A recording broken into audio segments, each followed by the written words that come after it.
চলো রেস লাগাই দেখি তাইলে কে আগে যেতে পারে হাঁসের বাসার কাছে।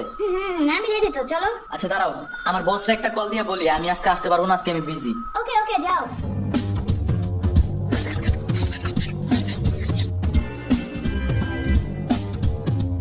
ওকে চলো রেডি। চলো। 1 2 3 গো।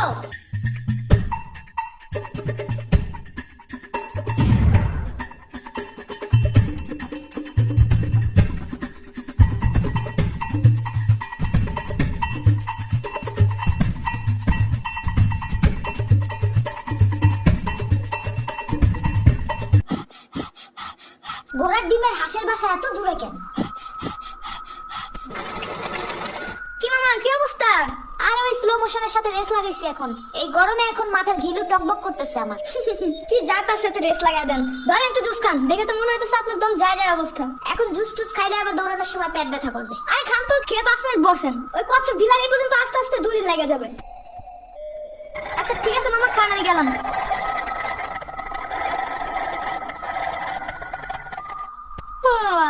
উফ, এখন আবার আসলো ঘুম। ওই কচ্ছপ ঢিলার এই পর্যন্ত আস্তে আস্তে 2 দিন লেগে যাবে।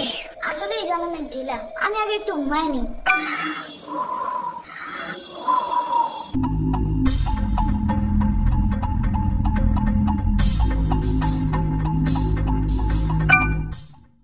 এই এই তুমি ঘুমাইতেছো কেন? দেশের কথা ভুলে গেছো নাকি? এই খরগোশ দূর থাক।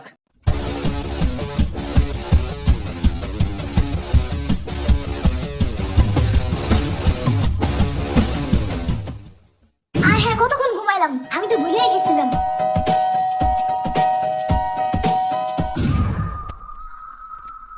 কি ভাই বহুত লাফাইছো, এখন দাপট সব কই গেল?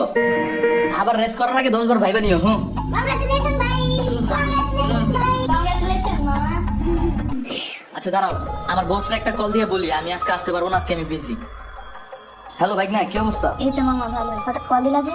একটা কাজ আছে, ওই মদন খরগোশ আবার রেস লাগাইতে আইছে আমার সাথে। কি করতে হবে শুধু সেটা বলো। আর 15 মিনিট পর খরগোশে বটতলায় আইসা একটা ঘুমের ওষুধ মিলানো জুস দিয়ে যাইস। চিন্তা করবা না মামা, আসতেছি।